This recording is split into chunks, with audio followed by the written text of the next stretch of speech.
गोबां बोसोरनि उनाव आं गोदो फरायलांनाय खुंग्रिं हाई स्कुलाव फैनानै थारैनो गोसोखौ जोबोद गोजोननाय मोन्दों। गोसोखांदों बै समनि लोगोफोरखौ। सोरजोंबा कन्टेक्टआव दङ, सोरजोंबा कन्टेक्टआव गैलायला।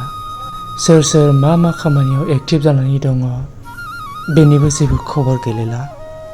जियानो जाया मानो देग्लायनि बिटिसि इलेक्सनाव आंनि भट होनांगौ पलिं स्टेशना आं गोदो फरायलांनाय खुंग्रिं हाई स्कुलाव जादोंमोन। बेखायनो आङो बेवहाय फैनो खाबु मोनदों। भट होखांनानै बिराद मोजां मोनदों। आखाइ देखायलाय आखाइया होखांबाय आंनो। नै जोंहाबो होखांबाय। आरो आंनि गोदोनि आं फरायलांनाय खुंग्रिं हाई स्कुल बेवहाय गोबावनि उनाव दिनै फैनो मोननानै जायगाया बेनो बेसेबांबा बरिया।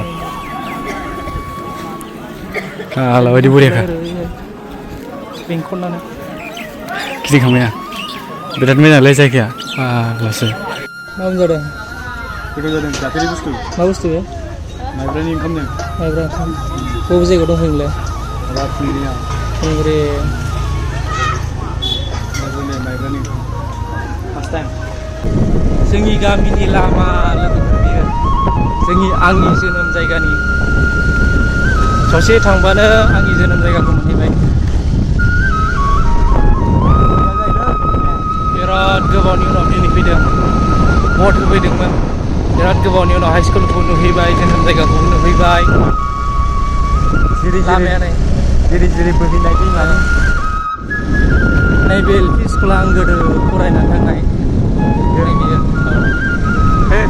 गलदंपारा एल पि स्कुल। सोलायजोबबाय जायगाया।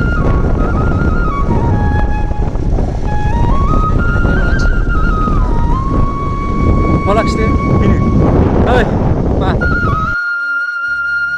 बबे नङा? बावनो।